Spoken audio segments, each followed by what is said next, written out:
Imagine showing up to work one morning, doing everything right, and then watching the person next to you get dragged away and beaten simply for asking to be treated like a human being.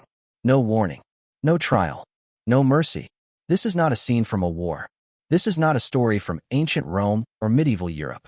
This happened in modern history, in the heart of a city, on an ordinary working day, and what followed would shake the foundations of power so hard that governments were forced to rewrite the rules entirely. Stay with me, because this story is one most people have never been told the full truth about. Welcome back to Epoch Stories, the channel where history is not just studied, it is felt. If you are new here, welcome to the family. We tell the real stories behind the events that shape the world we live in today, and we do not hold back. Make sure you are subscribed so you never miss what comes next.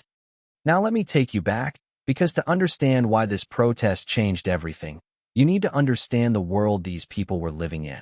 Picture a time when working 14 hours a day was not unusual. When children stood in factories instead of classrooms. When a worker who got injured on the job was simply replaced, like a broken tool. There were no sick days, no weekends, no minimum wage. Your body belonged to whoever was paying you, and if you complained, there was always someone else desperate enough to take your place.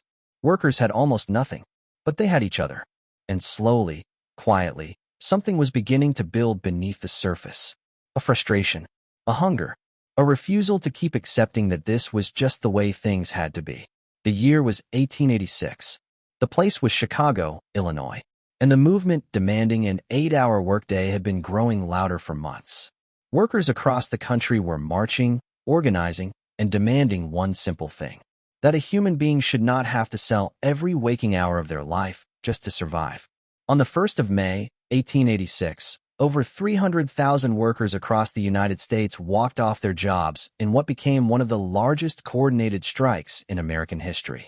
The streets filled with ordinary men and women, factory workers, tailors, carpenters, and immigrants who had come to this country dreaming of something better, now standing together and refusing to move. The energy was electric. For the first time in a long time, these people felt something they had almost forgotten: power. But the factory owners felt something too, and that something was fear. The city of Chicago was at the center of it all. Tens of thousands of workers poured into the streets. Most of the demonstrations were peaceful. People carried signs, sang songs, and marched shoulder to shoulder through neighborhoods where the contrast between wealth and poverty was impossible to ignore. The mansions of the factory owners sat just miles away from the overcrowded, crumbling tenements where workers raised their families. For 2 days, the energy held. But then came the third day. May 3rd, the McCormick Harvesting Machine Company. Workers on strike had gathered outside the factory gates when police arrived to protect the strikebreakers being brought in to replace them. What started as tension became chaos in minutes. Police opened fire on the crowd. Several workers were killed. More were wounded. The next day, labor organizers called a rally at Haymarket Square. A place to speak, to mourn, to demand justice. Thousands showed up. Speeches were made. The crowd began to thin as the night wore on. And then, just as things were winding down, something happened that nobody expected. A bomb was thrown. To this day, nobody knows who threw it. That one detail, that single unanswered question, would haunt this story for over a century. The explosion killed a police officer. In the chaos that followed, more died, both officers and civilians, caught in the crossfire of panic and gunfire. The Haymarket Affair, as history would call it, became front-page news across the entire world. And here is where the story takes a turn that should make your blood run cold. The government's response was not to investigate who actually threw the bomb. It was to crush the labor movement entirely. 8 men were arrested. Not because evidence placed them at the scene. Not because witnesses saw them throw anything. They were arrested because they were known voices for workers' rights. Because they had the courage to speak publicly about the conditions people were living under. The trial that followed was not about justice. It was about sending a message. 4 of those men were hanged. 1 died in his cell under suspicious circumstances. The remaining 3 were eventually pardoned years later when the governor of Illinois openly admitted the trial had been a disgrace. But here is what they could not kill: the idea. Before we get to what happened next, if this story is hitting different for you right now, go ahead and drop a comment below. Tell me, did you know about the Haymarket Affair before today?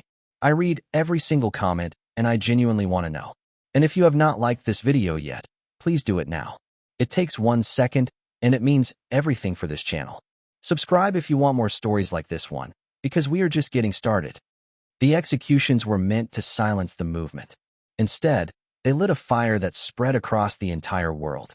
Workers in Europe, in Latin America, in Australia, began organizing in ways that had never been seen before. The story of what happened in Chicago did not stay in Chicago. It traveled, it transformed, and it became the foundation for something that billions of people around the world still celebrate every single year. May Day, International Workers' Day, the 1st of May. That date was not chosen by accident. It was chosen in honor of the workers who stood up in Chicago, who marched, who bled, and who refused to be forgotten.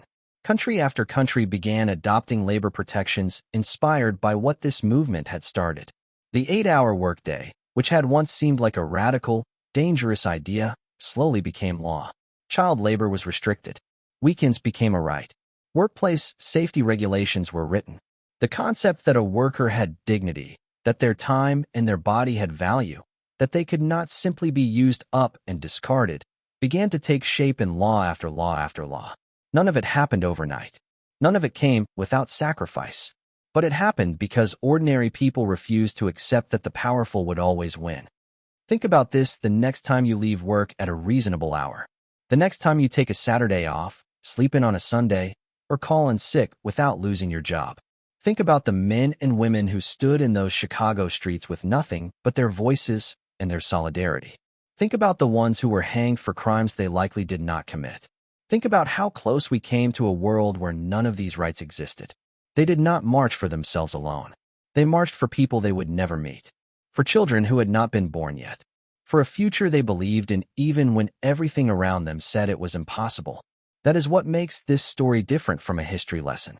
This is not something that happened to other people in another time.